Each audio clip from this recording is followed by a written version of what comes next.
Olá, tudo bem? Estamos de volta com o nosso podcast, aquele podcast especial aqui da TV Pai Eterno, do programa Nosso Quiz. Todos os domingos, você que acompanha a TV Pai Eterno sabe que nós temos aquele encontro marcado de entretenimento, de diversão, mas mais do que isso, também de aprendizado, não é mesmo, Padre Rafael? Exatamente, é brincar aprendendo, né? E aprendendo sobre coisas importantes da nossa igreja, da nossa profissão de fé. Eu penso que está sendo uma iniciativa tão abençoada, porque as pessoas vão descobrindo que a gente pode, não precisa ser sempre assim sisudo, sério para a gente estudar. A gente pode estudar de maneira lúdica, brincando, e o nosso quiz é uma boa expressão disso. É verdade. Olha, como vocês já viram, meu convidado de hoje é o Padre Rafael, ele que é o diretor aqui da TV Pai Eterno e também o apresentador do Parlatório, que você sempre vê por aqui. Padre, a gente já comenta sempre, né, o sucesso que tem sido o nosso quiz e o aprendizado. Eu acho que as paróquias, esses dias a gente até conversava, né, Padre, que as paróquias estão até pegando esse formato e levando ali para catequese, para o aprendizado dos jovens, essa maneira diferente de evangelizar. Se a gente pensar especialmente nas crianças e nos adolescentes, é certo que a gente vai ter que reconhecer que eles gostam das atividades esportivas, competição, eles gostam de fazer as coisas com mais descontração, não são muito afeitos assim a estudos muito parecidos com dos adultos. Sim. Então esse formato ajuda muito, porque crianças e adolescentes amam esse tipo de atividade, e aí eu acho que o nosso quiz tem inspirado, você tem razão, nós já conversamos sobre isso mesmo, muitos lugares, graças a Deus, está inspirando pessoas, nós não inventamos a roda, né, Sim. Vanessa? Isso aí já é uma coisa antiga, mas a gente trouxe isso recordou quem não estava lembrando de que há essa forma bacana da gente estudar. Inspirar coisas boas, gente, é sempre muito bom, viu? Padre, pois é, nesse nosso quiz do domingo, nós tivemos então a paróquia Cristo Redentor, né, que foi representada pelo Padre Silvio, por todos os integrantes dessa paróquia, e também a Nossa Senhora Rainha da Paz, com o Padre Ayrton, que foi aquele momento ali de tensão, de respostas, e que a gente passa todos os domingos acompanhando de casa. Então a gente começa agora com aquelas perguntas do nível fácil. E hoje, Padre Rafael, a gente vai abordar uma pergunta que é bastante cotidiana e interessante. Qual é a fruta que erroneamente se identifica com o fruto do pecado no Jardim do Éden? A resposta é a maçã. Padre, como que a maçã foi parar no imaginário nosso de que sempre que a gente vê uma maçã, esse foi o fruto que a Eva foi lá e comeu? Isso. A gente tem uma ciência atual que eu acho que ajuda a gente a entender a resposta para isso, que chama-se marketing. Quer dizer, foi criada uma imagem. Não tem absolutamente nenhum fundamento bíblico. Lá no Gênesis, quando fala do fruto da árvore do bem e do mal, a árvore do conhecimento, jamais tem nenhuma referência que tipo de fruta era. Mas em uma certa altura criou-se essa imagem, quer dizer, como um marketing, e sobretudo você falou que lembra a maçã, mas a maçã com uma mordida. É verdade. Aí criou-se, e no nosso imaginário, porque marketing trabalha com o imaginário das pessoas, então criou-se esse tipo de imagem colocando esse tipo de fruto, que é a maçã. A maçã é um dos frutos, vamos dizer, uma das frutas conhecidas lá no Médio Oriente, lá onde o texto do Gênesis foi produzido. Mas, e tem também muitos outros lugares do mundo. Então, é possível, assim, quer dizer, no imaginário que seja uma fruta daquela região. Então, não é que, vamos dizer assim, está 100% errado, que poderia ser uma fruta, mas nós não podemos esquecer que os 11 primeiros capítulos do Gênesis é um bloco de uma mensagem única. Deus nos criou, Deus criou o homem e a mulher, Deus criou o universo e Deus quis um tipo de vida para nós nesse universo. E a humanidade, representada ali pelo casal, a humanidade não entendeu essa proposta de Deus e divergiu. e procurou outro caminho, que é esse o pecado original. Há também, assim, por consequência dessa história de maçã, a ideia de que o pecado original seja sexual. Não é nada disso, não tem absolutamente nenhum fundamento no texto do Gênesis. O primeiro pecado é a desobediência. O pecado original é Deus quer de um modo para nós e a gente faz de outro jeito. Isso é o pecado original. Então, não tem maçã e nem tem essa ideia de que o primeiro pecado seja um pecado sexual. Então está aí respondido, né, para as nossas dúvidas diante dessa pergunta. Padre, agora a gente vai falar sobre a eleição, mas não é a eleição presidencial. Certo. Nós vamos falar sobre a eleição do Papa, porque uma das perguntas é: quem elege o Papa? A resposta correta, que é o Colégio dos Cardeais. Mas agora a gente quer entender melhor. O que é o Colégio dos Cardeais? Quem participa? E é um colégio como o formato que a gente conhece hoje? Absolutamente. Não é um colégio como nós entendemos, onde não tem professores, aulas, não tem nada disso. É um termo que vem de Sacro Colégio, que é uma instituição de mais de 1000 anos, né? A formação desse grupo, vamos chamar de grupo para não ficar pensando que é uma escola, esse grupo de colaboradores próximos do Papa.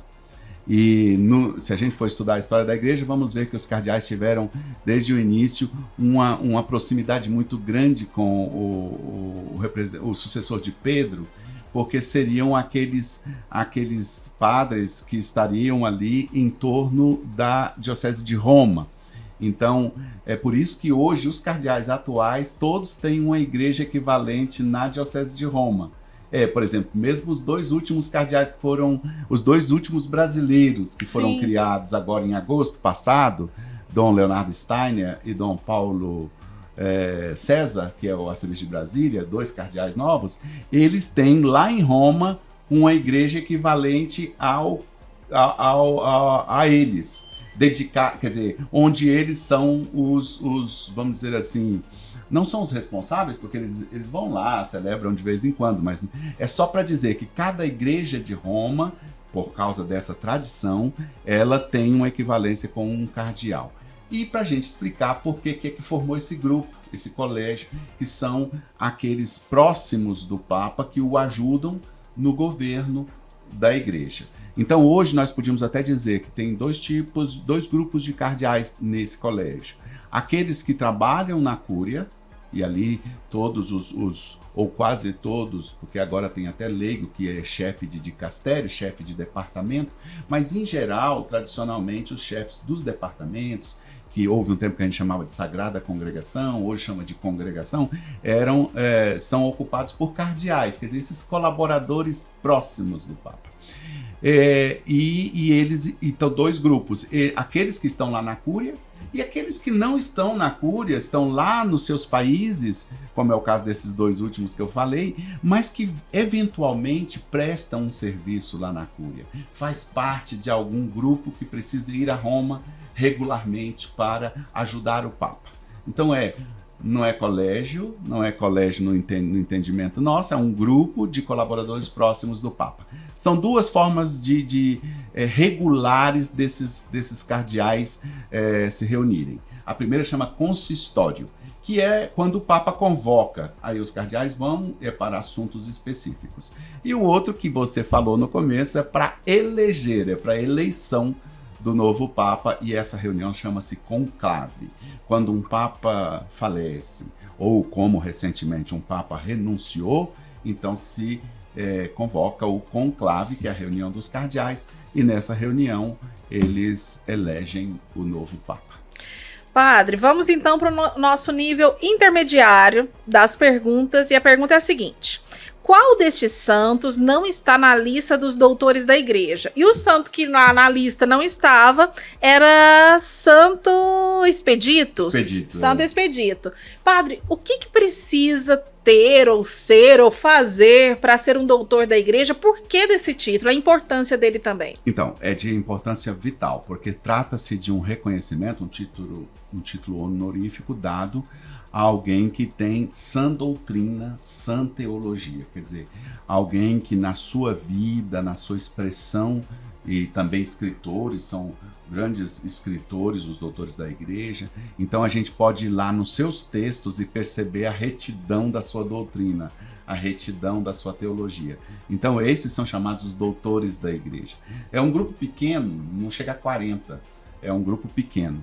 E no século passado nós tivemos uma felicidade muito grande sob o pontificado do Paulo VI, depois de João Paulo II, nós tivemos 3 mulheres doutoras, proclamadas doutoras da igreja: Santa Teresa d'Ávila, Santa Catarina de Sena e Santa Teresinha do Menino Jesus. Então essas 3 são doutoras da igreja, não é? A outra Santa Teresa, então 2 Teresas, né? A Teresinha Sim. e a Teresa são doutoras da igreja. Na vida dessas pessoas, desses doutores e dessas doutoras, nós temos confiança absoluta, que ali tem sã doutrina e sã teologia. Então, formam um grupo pequeno, precisa de todo um processo para ser reconhecido como doutor, e eles são inspiradores daquilo que é correto, daquilo que é ortodoxo, daquilo que é verdadeiramente doutrina católica. Então é uma fonte que nós podemos procurar, meditar, aprofundar. Com toda a segurança. Com a segurança, é isso mesmo, padre. E agora então o nível hard das nossas perguntas, o nosso quiz. Qual profeta predisse que o Messias nasceria em Belém? Padre, essa foi uma pergunta polêmica, porque todo mundo errou, todo mundo apostou em Isaías, mas a resposta certa é que é Miqueias. E eu queria que o senhor falasse a respeito dos profetas. Qual que é a importância dos profetas, né, na Sagrada Escritura e como a gente pode entender esse contexto hoje também dos profetas? Então, eu acho até que quem errou estava mais ou menos bem informado, porque o profeta Isaías é considerado o profeta mais messiânico.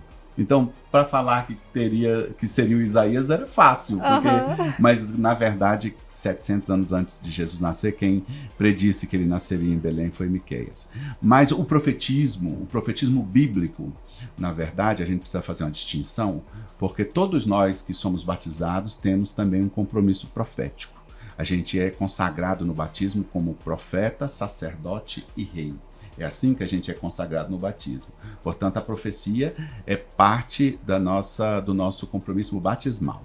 Mas o profetismo bíblico, ele tem um papel muito específico, que era ajudar o povo a perceber se caminhavam na direção apontada por Deus. E, nesse sentido, tinha 2 dimensões no profetismo bíblico. Era a denúncia e o anúncio. Essas 2 características conservam para nós batizados. O profetismo tem de denúncia, quer dizer, tudo aquilo que está impedindo a gente de caminhar na direção que Deus aponta, nós precisamos denunciar. Então o profeta é aquele que denuncia. Os profetas bíblicos falavam isso em público. Olha, o povo está indo para o lado errado, o rei está agindo de modo equivocado. Enfim, tinha toda uma dimensão de denúncia no profetismo bíblico. Muitos profetas foram, inclusive, muito maltratados.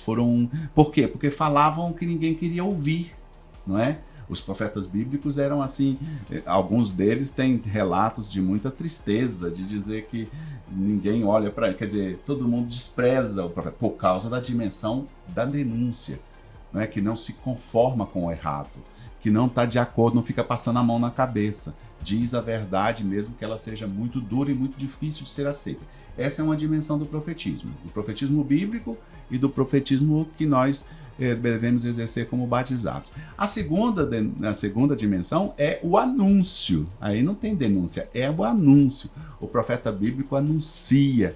Por exemplo, Miqueias anunciou, e tu, Belém, não está entre as menores cidades de Judá, porque de ti nascerá, eu não sei repetir aqui exatamente o versículo do Miqueias, mas era o anúncio de que de lá nasceria o Salvador, lá nasceria o Salvador. Então, essas 2 dimensões é muito importante. Eu acho que tanto para a gente entender o profetismo bíblico, como para entendermos a dimensão profética do nosso batismo.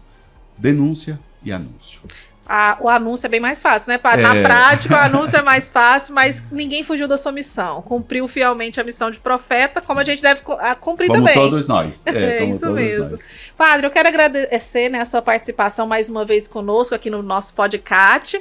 Deixar o nosso convite para o senhor voltar outras vezes também, viu? E continuar sempre aí, você que nos acompanha ligadinho com a gente aqui na TV Pai Eterno. Obrigada. Eu que agradeço muito, é sempre uma alegria muito grande vir aqui conversar com você e lembrar um episódio do nosso quiz que está fazendo um grande sucesso e nós somos muito gratos a todos que estão nos acompanhando. Um abraço para você, até semana que vem.